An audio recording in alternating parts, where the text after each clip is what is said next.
ආයුබෝවන් ඔබ රූපවාහිනී දිවා ප්‍රවෘත්ති ප්‍රකාශයත් සමග මම දිස්නා යමුනා කුමාරී මුලින්ම ප්‍රවෘත්ති ශිෂ්‍යපාඨ මහගන්නේට අවශ්‍ය කාබනික පොහොර ගොවීන්ට හිඟයකින් තොරව ලබා දීමට පියවර ගන්නයි ජනපතකින් නිලධාරීන්ට උපදෙස්. කොවිඩ් ප්‍රතිශක්තිය එන්නකරණය තවත් දිස්ත්‍රික්ක 3කට. කොරෝනා වෛරසයේ මූලාරම්භ හැසවීමට ඇමරිකාවෙන් රහසිගත මෙහෙයුමක්. දැඩි සුරකකින් පාලින්ද නුවර අධිබල විදුලි පද්ධතියට හානි. ගිනිගත් නෞකාවෙන් වෙල්ලට ගසාගෙන බහලුම් කොටස් රැගෙන ගිය පුද්ගලයන් සොයා පොලිස් මෙහෙයුමක්. 8 දෙනෙකු අත්අඩංගුවට.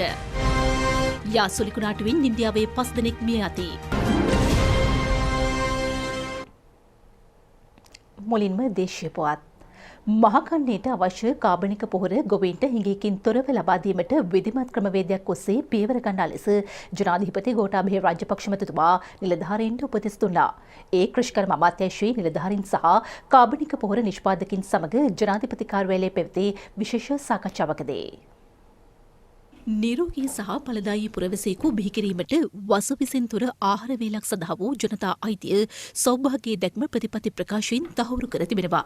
එය යථාර්ථයක් කිරීමට කෘෂිකර්මාන්තය මුළුමනින්ම කාබනික පොහොර භාවිතය සඳහා යොමු කිරීම ජනාධිපතිතුමාගේ අරමුණයි. අනාගත දරු පරපුරේ යහපත උදෙසා ගනු ලබන මේ උත්සාහයේදී ගොවියාට අපහසුතාවයක් නොවන පරිදි ඉලක්ක සපුරා ගත යුතු බව ජනාධිපතිතුමා නිලධාරීන්ට පෙන්වා දුන්නා. අපි ප්‍රධාන වශයෙන්ම බලන්නට ඕන ගොවියාට කිසිම කරදරයක් වෙන්නේ නැතුව මේ කාර්යය උන්ට කරගෙන යන්න. මම හිතන්නේ මීට ඉස්සෙල්ලා මේවා අසාර්ථක වෙන්න ඇත්තේ හරි විදියට මේ ගොවියට තමන්ගේ කන්නේ එනකොට පොහොර ටික ඊට පස්සේ ඒ දැනුවත් වීම මොන පොහොරද කොයි වෙලාවෙද පාවිච්චි කරන්නේ වලනාශක වර්ග අපි පාවිච්චි කරන් දෙන්නේ නැත්නම් ඒක කොහොමද කරන්නේ ඒ දැනුවත් වීම ඒගොල්ලන්ට අවශ්‍යයි. අපි තෝරගත්ත නම් මොනවද භාවිතා කරන පොහොර ඒ අවස්ථාවන්ට කියලා ඒවා අපේ රටේ පුළුවන් තරම් නිෂ්පාදනය කරන්නට උත්සාහ ගන්න ගමන් ඉදිරියට එන කන්නේදී ඒවා නොඅඩුව තියෙන්න කඩිනමින්ම අපිට වෙන රටකින් මේව ගේන්න පුළුවන්. කොහොමද දැන් අපි රසායනික පොහොර විශාල වශයෙන් ගෙන්නවනේ. ඒ වෙනුවට අපි කාබනික පොහොර වර්ග ඒවා ගේන්න ඕනේ. පොහොර නිෂ්පාදකින් කියා සිටියේ කන්න කිහිපයක් ඇතුළත කෘෂි කර්මාන්තයට අවශ්‍ය සමස්ත කාබනික පොහොර ප්‍රමාණය මෙරට නිෂ්පාදනය කළ හැකි බවයි. එතකොට දැනට අපේ කැපැසිටි එක තියෙනවා සර් අවුරුද්දකට අක්කර ලක්ෂ 1.5කට විතර වගේ. දැනට. හැබැයි ඒක ඊළඟ අවුරුද්දේ අක්කර ලක්ෂ 5ක් දක්වා වැඩි කරන්න පුළුවන්. සහ අපේ නිෂ්පාදනයෙන් අක්කරයකට අවශ්‍ය වෙන්නේ කන්නයක් සඳහා ලීටරය. ඉතා පොඩි ප්‍රමාණයක්. ඒකින්ද අපිට මේක අප්ස්කේල් කරලා මම හිතන්නේ අපිට අවුරුදු 2ක පමණ කාලෙකින් මුළු ලංකාවටම අවශ්‍ය ඒ බයෝ ෆර්ටිලයිසර් ප්‍රමාණය දෙන්න පුළුවන් මේ ලික්විඩ් එකක් විදිහට. අපි මේ ප්‍රෝග්‍රෑම් එකට සම්බන්ධ වුණාට පස්සේ කාබනික කැටපොහොර එකක් විදිහට තමයි හදන්නේ. දැනට මාසික ටොන් 100ක් කරන්නේ දඹුල්ල ප්‍රදේශයේ. නමුත් මේ වෙනකොට අපි CIC සමාගමත් එක්ක ජොයින්ට් වෙන්චර් එකක් අත්සන් කරලා දැනට මාසික ටොන් 750ක් හදන්න වැඩපිළිවෙල දැනටම ආරම්භ කරලා කරගෙන යනවා සර්. රසායනික පොහොර ගෙන්වීමට රජය වාර්ෂිකව විශාල මුදලක් වැය කරනවා. එම මුදල කාබනික පොහොර නිෂ්පාදන දිරිගැන්වීම සඳහා යෙදවිය හැකි බව ජනාධිපතිතුමා සාකච්ඡාවේදී ප්‍රකාශ කළා. වැඩසටහන සාර්ථක කර ගැනීමට කෘෂිකර්ම අමාත්‍යාංශය මගින් පියවර රැසක් ගෙන ඇති බව මෙහිදී අනාවරණය කෙරුණා. ඒ අනුව ජනාධිපතිතුමනි එතුමලා අපිට ලිඛිතව බාර දීලා තියෙනවා ඔවුන්ගේ නිෂ්පාදනය වැඩි කරගන්න පුළුවන් ප්‍රමාණය, ඒ වගේම නිෂ්පාදනය වැඩි කරගන්න තියෙන බැරියර්ස් ඒ පිළිබඳව කියන්නේ බැංක් ෆයිනෑන්ෂල් ඇසිස්ටන්ස්, ඒ වගේම ඉඩම් ඇතුළු ගරුරු ගණනාවක්. ඒ සම්බන්ධයෙන් ජනාධිපතිතුමනි අපි අමාත්‍යාංශය අපේ රාජ්‍ය අමාත්‍යතුමා සෙක්‍රටේරියට් එකක් දාලා ඒකට අවශ්‍ය පහසුකම් සියල්ල ලබා දෙන්න අපි කටයුතු කරනවා. සම්පකාර කොමසාරිස්තුමත් සම්පකාර දෙපාර්තමේන්තුව හරහා එකඟ වෙලා තියෙනවා කාබනික පොහොර නිෂ්පාදනය කරන ජනාධිපතිතුමනි. ඉඩම් ප්‍රසංස්කරණ බල මණ්ඩලයත් එළියට ඇවිල්ලා තියෙනවා චන්දසේන මහත්මයාගේ ප්‍රධානත්වයෙන් මෙරටේ කාබනික පොහොර නිෂ්පාදනය කරන්න. ඒ වගේ පළාත් පාලන ආයතන, ඒ වගේම තවත් ආයෝජක විශාල පිරිසක් ඇවිල්ලා ඉන්නවා මේ කාබනික පොහොර ඔබතුමා ගත තීන්දුවත් එක්ක. ඒ අයලා ඔක්කොම ට්‍රේන් කරන්න අපි පටන් ගත්තා. දවසක් එකතු කරලා ඒගොල්ලන්ට මේ කාබනික පොහොර ප්‍රචලිත කිරීම සහ බයෝ පිළිබඳව ට්‍රේනින් එක දෙනවා. ඒගොල්ලන් යනවා කුපුනිසල. මොකද කුපුනිසල 10000ක් විතර ඉන්න හින්දා එක තැනකට ගියන්න බෑ. දැනටමත් උජන සේවා මධ්‍යස්ථාන 100ක තෝරගත්ත කාබනික පොහොර වගාවන් මේ ගිය බජට් එකෙන් අපිට වෙන් කරපු එකෙන් අපි වැඩ පටන් ගත්තා. කාබනික පොහොර නිෂ්පාදකින් සඳහා අඩු පොලියට ණය පහසුකම් සැපීමටද රාජ්‍ය බැංකුව ඉදිරිපත්ව සිටිනවා. දිවයිනේ සියලුම ප්‍රදේශවල නිෂ්පාදනය කරන කාබනික පොහොර ජාතික පොහොර ලේකම් කාර්යාලය මගින් මිලදී ගැනීමටත් වී ඇතුළු වෙනත් භෝගවලට අනුව පොහොර බෙදා දීමටද අවශ්‍ය යාන්ත්‍රණයක් සකසා අවසන් බවත් විශේෂ අමාත්‍යවරු පෙන්වා දුන්නා. ජනාධිපතිතුමා නිලධාරීන්ට උපදෙස් දුන්නේ මහකන්නේට පෙර ග්‍රාමීය මට්ටමින් පස්ස පරීක්ෂා කර යෙදිය යුතු පොහොර ප්‍රමාණය ප්‍රමාණය පිළිබඳ වාර්තාවක් ලබා ගන්නා ලෙසයි. රාජ්‍ය මාත්‍ය මොහන්ද සිල්වා, ජනාධිපති ලේකම් පී.බී. ජයසුන්දර යන මහතුරුන් ඇතුළු පිරිසක්ද සකච්ඡාවට එක්ව සිටියා. සිංගප්පූරු එක්ස්ප්‍රස් පර්ල් නෞකාවෙන් මුහුදට වැටි වෙල්ලට ගසාගෙන බහලුම් කොටස් එක් රැස් කර රැගෙන ගිය පිරිස පොලිස් මෙහෙයුම් ආරම්භ කර තිබෙනවා. නිරෝධායන නීති උල්ලංඝනය හා සෞඛ්‍ය ආරක්ෂණ ක්‍රියාවලියට පටහැනිව භාණ්ඩ එක් රැස් කිරීම යන චෝදනා යටතේ ඔවුන් අත්අඩංගුවට ගැනීමට නියමිතයි. දැනටමත් 8 දෙනෙකු අත්අඩංගුවට ගනු ලැබ සිටිනවා. කොළඹ වරායට වයිඹ දෙසින් නාවික සැතපුම් 9.5ක් දුර මුහුදේ පිහිටි එක්ස්ප්‍රස් පර්ල් නෞකාවේ හටගත් ගින්න ඊයේ වන විට සමස්ත නෞකාව පුරා පැතිර ගොස් තිබුණා. මේ වන විට එහි ඊයේ තරම් ගිනිදළු දක්නට නොලැබුණද කළු දුමාරයක් දැකගත හැකියි. ශ්‍රී ලංකා නාවික හමුදාවේ ඩග් යාත්‍රා සහ ගුවන් හමුදාවේ බෙල් 212 හෙලිකොප්ටර් යානා යොදා ගනිමින් අදත් ගින්න බැටපැවැත්වීමේ මෙහෙයුම් සිදු කෙරෙනවා. ඊට සහාය වීමට ඉන්දිය වෙරළාරක්ෂක දෙපාර්තමේන්තුවට අයත් නෞකා 3ක් දී කර තිබෙනවා. ජනාධිපති ගෝඨාභය රාජපක්ෂ මැතිතුමා අදාළ අංශ වෙත ඊයේ දැනුම් දී තිබූ පරිදි නෞකාව අවට මුහුදේ තෙල් පැතිර යාමක් සිදු වුවහොත් පවතින කාලගුණ තත්වයට මුහුණ දෙමින් එය අවම කර ගැනීමට විශේෂ අවධානයක් යොමු කර තිබෙනවා. එක්ස්ප්‍රස් පර්ල් නෞකාවෙන් වෙරළට ගසා එන අපද්‍රව්‍ය කොටස් පාවී ඒමේ වැඩි හැකියාවක් ඇති දික්කෝවිට සිට හලාවත දක්වා සහ වැල්ලවත්ත සිට පානදුර දක්වා වෙරළ තීරයන්හි නාවික හමුදාව මගින් විශේෂ ආරක්ෂක වැඩපිළිවෙලක් ක්‍රියාත්මකයි.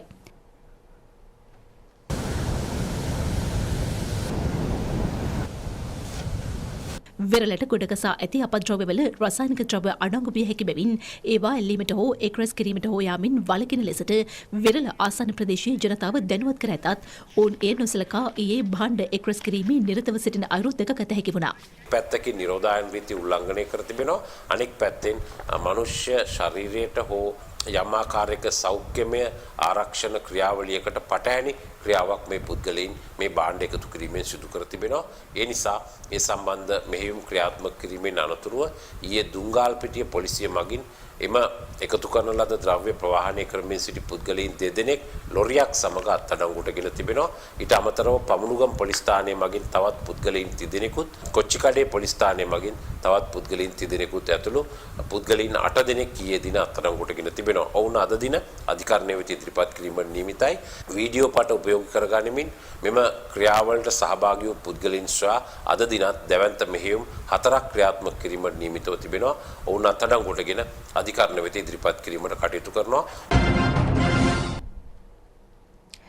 COVID-19 ප්‍රතිශක්තිකරණ වැඩසටහන යටතේ එන්නත් ලබා දීම තවත් දිස්ත්‍රික්ක 3ක ආරම්භ කර තිබෙනවා. ඒ අනුව ගාල්ල, මාතර සහ කුරුණෑගල යන දිස්ත්‍රික්කවල තෝරාගත් ප්‍රදේශවල එන්නත් කරන වැඩසටහන් ක්‍රියාත්මකයි. ගාල්ල දිස්ත්‍රික්කයේ ජනතාව සඳහා එන්නත් ලබා දීම අද ආරම්භ කෙරුණා. එන්නත් 50,000ක ප්‍රමාණයක් ගාල්ල දිස්ත්‍රික්කයේ සඳහා දැනට ලැබී ඇති අතර ස්ථාන පහකදී එන්නත් කරන වැඩසටහන් ක්‍රියාත්මක කරනවා. අද ගාල්ල මඩපාතවල විහාරස්ථානයේදී එන්නත් කිරීමේ වැඩසටහනක් පැවැත්වෙනවා. අම්බලන්ගොඩ පොරඹ කුලරත්න විද්‍යාලයේදීද අද එන්නත් කරන වැඩසටහනක් පැවැත්වෙනවා. එය සංවිධානය කරන්නේ පොරඹ සෞඛ්‍ය වෛද්‍ය නිලධාරී කාර්යාලයයි. 1197 දිනකු සඳහා එන්නත් ලබා දීමට නියමිතයි. පැකේජ් වලින් මේ එන්නත ලබා දීම ගැන රජයට ස්තුතිවන්ත වෙනවා. මේ දේ මේ විදිහට කරන්නේ නැත්නම් අපි හරි අසරණයිනේ. මේ දෙයට අපිත් සහයෝගය දෙන්න ඕනේ. වැඩසටහනට උදව් කරේ නැතුනොත් අපිට මේක කරගන්න හම්බෙන්නේ නැහැ. දඹුල්ල ආර්ථික මධ්‍යස්ථානයේ වෙළඳ සේවකයන් සහ ව්‍යාපාරිකින් 1610 දෙනෙකුට එන්නත් ලබා දීම අද සිදු කෙරුණා. එය ක්‍රියාත්මක කෙරුණේ ශ්‍රී ලංකා යුද හමුදාවේ දායකත්වයෙන්. අමාත්‍ය ජනක බණ්ඩාර තෙන්නකෝන්, පාර්ලිමේන්තු මන්ත්‍රී ප්‍රමිත බණ්ඩාර තෙන්නකෝන් මහතා ඇතුළු පිරිසක් මේ අවස්ථාවට එක්ව සිටියා. ජනාධිපති ගෝඨාභය රාජපක්ෂ මැතිතුමා වෙත චීන රජයෙන් ප්‍රමිලේ ලබා දුන්නේ එන්නත් මාසා ලක්ෂ 5 විශේෂයෙන්ම කුරුණෑගල දිස්ත්‍රික්කයේ එන්නත් කිරීම අතිගරු ජනාධිපතිතුමාගේ උපදෙස් පරිදි ආරම්භ කිරීමට කටයුතු කරනු ලැබුවා. ඒ වගේම අතිගරු ජනාධිපතිතුමා මෙය ඇති ඉක්මනින් ජනතාවට ලබා දීමට උපදෙස් ලබා දී ඇති බැවින් කුරුණෑගල ඒ වගේම ගාල්ල සහ මහතර දිස්ත්‍රික්කවල විශේෂයෙන්ම වසංගත රෝගී විශේෂඥවරුන් විසින් දැනට පවතින තත්ත්වය සැලකලාගෙන තෝරාගත් ප්‍රදේශ කිහිපයකට එන්නත් කිරීමට අපි ආරම්භ කරනු ලබනවා. මේ සඳහා මහජන වෛද්‍ය නිලධාරීන්ගේ සහායට ශ්‍රී ලංකා යුද හමුදාවේ එන්නත් කරන කණ්ඩායම් කිහිපයක් මේ දිස්ත්‍රික්ක 3 වෙතම මේ වන විටත් අපි යවීමට කටයුතු කළා තිබෙනවා. පළවෙනි තොගය හැටියට එන්න කුරුණෑගල දිස්ත්‍රික්කයට 50000කුත්, ගාල්ල දිස්ත්‍රික්කයට 50000කුත්, මාතර දිස්ත්‍රික්කයට 25000කුත් වශයෙන්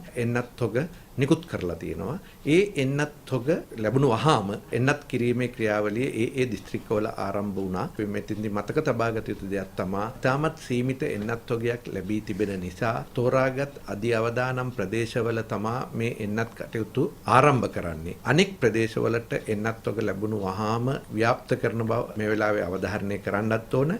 ඒ වගේම ඒ සඳහා අනවශ්‍ය ලෙස පොදිගැසීමින් ඒ එන්නත් ලබා ගැනීමට කටයුතු කරන්න පායි කියලා අපි ඒ සියලු දෙනාගෙම ඉල්ලා සිටිනවා. මොකද ඒක හරහා අපි අනවශ්‍ය අවදානමකට අපි ලක් වෙනවා. කොවිෂීල්ඩ් එන්නතේ පළමු මාත්‍රාව මෙතෙක් 9,25,242 දෙනෙකුට ලබා දී තිබෙනවා.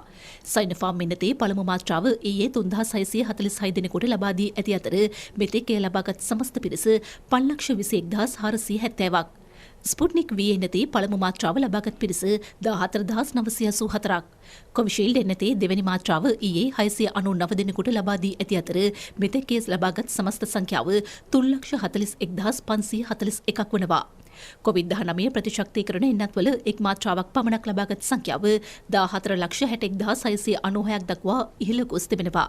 කොවිඩ්-19 රෝගයේ වැළඳුණු 2,377 දෙනෙකු ඊයේ මෙරටින් හඳුනාගනුණා. පූර්ණ සුවය ලැබූ 1,203 දෙනෙකු රෝහල් වලින් ඊයේ පිටව ගියා. කාතන්කොඩි පොලිස් ස්ථානයේ නිලධාරීන් 32 දෙනෙකුට කොවිඩ්-19 රෝගයේ වැළඳී ඇති බවට හඳුනාගෙන තිබෙනවා. එහි රාජකාරී සඳහා මඩකලපුව මූලස්ථාන පොලිස් ස්ථානයේ නිලධාරීන් යෙදවීමට පියවර ගනුණා. ගලිගමුව කොබ්බෑවල ගම්මානයේ අවමංගල්‍යයකට සහභාගී වූ දෙදෙනෙකු කොරෝනා ආසාදිතයන් ලෙස හඳුනා ගැනීම හේතුවෙන් එම ගම්මානයේ වසා දැමීමට සෞඛ්‍ය අංශ පියවර ගෙන තිබෙනවා. කොල්ලුපිටියේ පිහිටි රෝහලකින් පලාගිය කොරෝනා ආසාදිතයා දමන පොලිසිය විසින් ඊයේ අත්අඩංගුවට ගනු ලැබුවා. මේ වන විට ඔහු පල්ලේමුණ ප්‍රතිකාර මධ්‍යස්ථානයට යොමු කර ඇති බවයි පොලිසිය පවසන්නේ. මොහු අදාළ රෝගයට ප්‍රතිකාර ලබා දීමෙන් අනතුරුව සහ නිරෝධායන කාල සීමාව ඉක්මවීමෙන් අනතුරුව මොහුට එරෙහිව නිරෝධායන සහ රෝග වැළැක්වීමේ ආරක්ෂා පනතේ ප්‍රතිපාදනය යටතේ කටයුතු කිරීමට නියමිතව තිබෙනවා. 6 වෙනිදා දක්වා සිදු වූ කොවිඩ්-19 මරණ 29ක් සෞඛ්‍ය සේවා අධ්‍යක්ෂ ජෙනරාල්වරයා විසින් ඊයේ තහවුරු කරනු ලැබුවා. මියගිය පිරිස අතර 20 වෙනි වියේ පසු වූ කාන්තාවක්ද වනවා. මේ වන විට මෙරටින් වාර්තා වී ඇති කොවිඩ්-19 සමස්ත මරණ සංඛ්‍යාව 1,298ක්. පුද්ගල මරණයක් කොවිඩ් ආසාදිත මරණයක් බවට තහවුරු කිරීම සම්බන්ධයෙන් සෞඛ්‍ය සේවා අධ්‍යක්ෂ ජෙනරාල්වරයා සියලුම සෞඛ්‍ය අංශ වෙත මාර්ගෝපදේශ නිකුත් කර තිබෙනවා. යම්කිසි පුද්ගලයෙකු කොවිඩ්-19 රෝග ලක්ෂණ සහිතව මියගොස් ඇති බවට සායනිකව තහවුරු කිරීම අනිවාර්යයෙන් සිදු වී යුතු බව එම මාර්ගෝපදේශවල ඇතුළත්. දීර්ඝ කාලීනව රෝගී භාවයෙන් පෙළෙන පුද්ගලයෙකු මරණයට පත් වූ අවස්ථාවේදී ඔහුට කොවිඩ්-19 ආසාදනය වී ඇති බවට තහවුරු වී තිබුණද එම මරණය වෙනම ගණනය කළ යුතු වනවා. ඔහුගේ වෛද්‍ය වාර්තාව පරීක්ෂා කිරීමෙන් අනතුරුව කොවිඩ්-19 ආසාදනය වීම අදාළ මරණයට ප්‍රධානතම හේතුව බවට සාක්ෂියක් නම් පමණක් එය කොවිඩ්-19 ආසාදිත මරණයක් ලෙස තහවුරු කළ යුතු බවයි සෞඛ්‍ය සේවා අධ්‍යක්ෂ ජෙනරාල්වරයා පවසන්නේ. කොවිඩ්-19 ආසාදිත මරණයක් බවට තහවුරු කිරීම සඳහා ලෝක සෞඛ්‍ය සංවිධානයේ නිර්දේශද අනුගමනය කළ යුතු අතර මරණ සහතිකය නිකුත් කිරීමේදී එය කොවිඩ්-19 ආසාදිත මරණයක් බවට සටහන් කිරීම අනිවාර්ය කර තිබෙනවා.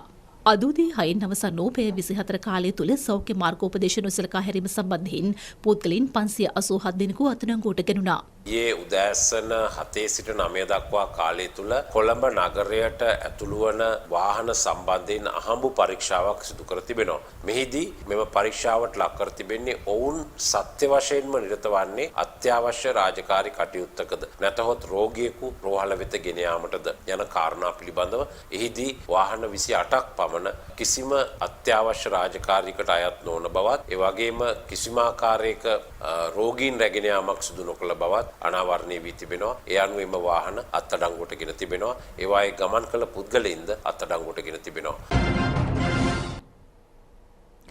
කොරෝනා වෛරසයේ මූලාරම්භය පිළිබඳ නිශ්චිත තොරතුරු තවමත් නොමැතිවීම හේතුවෙන් ඇමරිකාව නව පරීක්ෂණ ආරම්භ කර තිබෙනවා. ජනාධිපති ජෝ බයිඩන් රට බොද්ධ අංශවලට නියෝග කර ඇත්තේ ඒ පිළිබඳ රහස්‍යගත මෙහෙයුමක් ක්‍රියාත්මක කරන ලෙසයි. පරීක්ෂණවල වාර්තා දින 90ක් ඇතුළත තමාට ලබා දෙන ලෙසද ජනාධිපතිවරයා දැනුම් දී තිබෙනවා. ඔහු බුද්ධ්‍යංශ වෙත වැඩිදුරටත් දැනුම් දී ඇත්තේ දැනට පවතින මෙහෙයුම් දෙගුණයක් කරන ලෙසයි. 2019 වසරේ කොරෝනා වෛරසය ප්‍රථම වරට වාර්තා වූ චීනයේ වූහාන් නගරය කේන්ද්‍ර කරගනිමින් ලෝක සෞඛ්‍ය සංවිධානය සිදු කළ පරීක්ෂණවල වාර්තා මේ වන විට නිකුත් කර තිබෙනවා. එහෙත් වෛරසයේ මූලාරම්භය පිළිබඳ තොරතුරු සොයා ගැනීමට එම පරීක්ෂණ කණ්ඩායම් වලට හැකි වී නැහැ. වෛරසයේ මැඩ පැවැත්වීමට එහි ආරම්භය සොයා ගැනීම බෙහෙවින් වැදගත් වන බවයි සෞඛ්‍ය බලධාරීන් පවසන්නේ. එන්න නිෂ්පාදනයට හා ප්‍රතිකාර ලබා දීමටද ඒ වැදගත් සාධකයක් බව ඔවුන් සඳහන් කරනවා. මෙවැනි වෛරස නැවත නිර්මාණය වීම හෝ මිනිස් ජීවිතවලට තර්ජනයක් නොවීම සඳහා පෙර සූදානම පිණිස වෛරසය ආරම්භ වූ ආකාරය පිළිබඳ තොරතුරු වැදගත් බව සෞඛ්‍ය බලධාරීන් පෙන්වා දෙනවා. මේ සම්බන්ධයෙන් ඇමරිකානු බුද්ධ්‍යංශ මගින් නිවැරදි පර්යේෂණ සිදුවනු ඇති බවට අපේක්ෂා කරනවා. කොරෝනා වෛරසය ගෝලීය වශයෙන් පැතිර යාමට පෙර ඇමරිකාවට හා බ්‍රසීලයට ප්‍රබල ව්‍යසනකාරී තත්ත්වයක් ගෙන දුන් අතර මේ වන විට ඉන්දියාවද උග්‍ර අවදානමක පසුවනවා. ඒකොත් පැය 24 තුළ රටින් කොරෝනා නව ආසාදිතයන් 2 ලක්ෂයකට වැඩි පිරිසක් වාර්තා වුණා. කෙසේ වුවද පසුගිය සතියට සාපේක්ෂව ආසාදිතයන්ගේ අඩුවීමක් දක්නට ලැබෙන බව ඉන්දිය සෞඛ්‍ය වාර්තාවල සඳහන්. එරට සමස්ත ආසාදිතයන් සංඛ්‍යාව 2,73 ලක්ෂය ඉක්මවනවා. මෙතෙක් සිදුව ඇති මරණ සංඛ්‍යාව 3,15,000 ඉක්මවන අතර දෛනික මරණ සංඛ්‍යාව 4,000 ආසන්නයේ පවතිනවා. කොළඹ හුණුපිටිය ගංගාරාම විහාරස්ථානයේ බුද්ධ රශ්මි ජාතික වෙසක් කලාපය අග්‍රාමාත්‍ය මහින්ද රාජපක්ෂ මැතිතුමාගේ ප්‍රධානත්වයෙන් ඊයේ පසුරුවේ විවෘත කෙරුණා. ගංගාරාම විහාරස්ථානයට පැමිණි අග්‍රාමාත්‍ය මහින්ද රාජපක්ෂ මැතිතුමා සහ අග්‍රාමාත්‍යාරයා ශිරන්ති රාජපක්ෂ මැතිනිය ආගමික වතාවත්වල නිරත වීමෙන් අනතුරුව පිරිවෙන් අධ්‍යාපනය ලබන සාමණේරයන් වහන්සේ 100 දෙනෙකුට අධ්‍යාපන ශිෂ්‍යත්ව ප්‍රදානය කිරීමේ වැඩසටහනකටද සහභාගී වුණා. ගංගාරාම විහාරාධිකාරී ආචාර්ය පූජ්‍ය කිරින්දේ අස්සජී හිමියන් විසින් මෙහිදී අනුශාසනාවක්ද පවත්වනු ලැබුවා. වෙසක් මංගල්‍යයේ අරුත් පැහැදිලි කළ උන්වහන්සේ කොවිඩ්-19 වසංගතයේ භයානකකම පෙන්වා දෙමින් මෙවර බුද්ධ රශ්මි ජාතික වෙසක් කලාපය සංවිධානය කෙරුණද එය නැරඹීමට ජනතාවට පැමිණිය නොහැකි බව දැනුම් දුන්නා. ඇමරිකා එක්සත් ජනපදයේ ප්‍රධාන සංඝනායක ආචාර්ය පූජ්‍ය වල්පොල පියනන්ද හිමි ප්‍රමුඛ මහා සංඝරත්නය මේ අවස්ථාවට වැඩම කර සිටියා.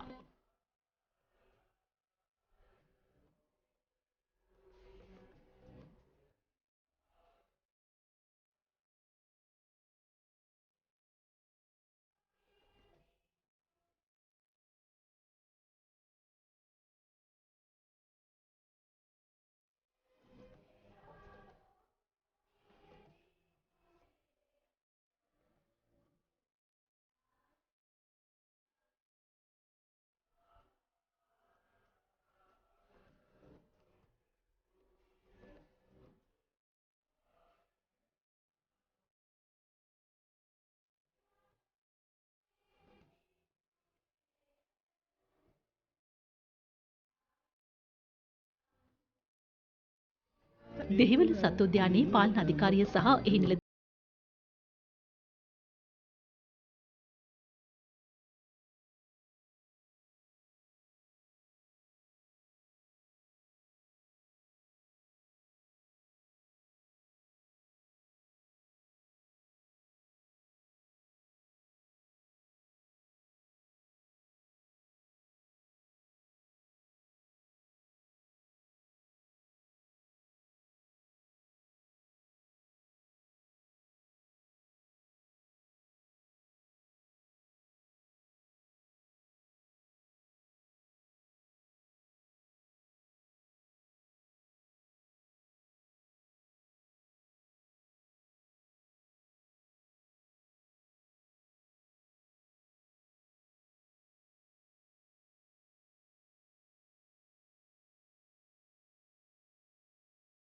රාත්‍රී පහන් කුඩු රසක් ප්‍රදර්ශනය කෙරුණා.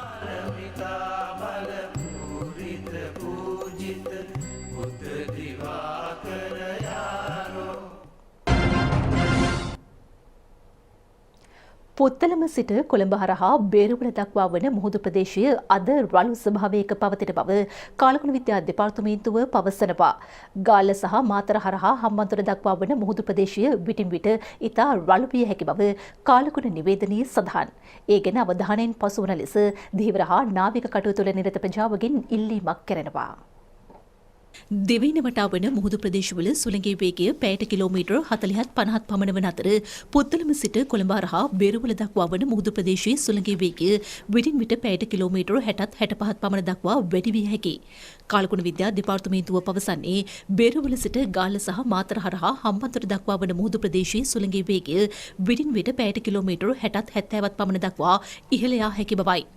මන්නාරම සිට කොළඹ සහ ගාල්ල හරහා හම්බන්තොට දක්වා වන මුහුදු ප්‍රදේශවල විටින් විට වැසි හෝ ගිගුරුම් සහිත වැසි හෝ අපේක්ෂා කරනවා.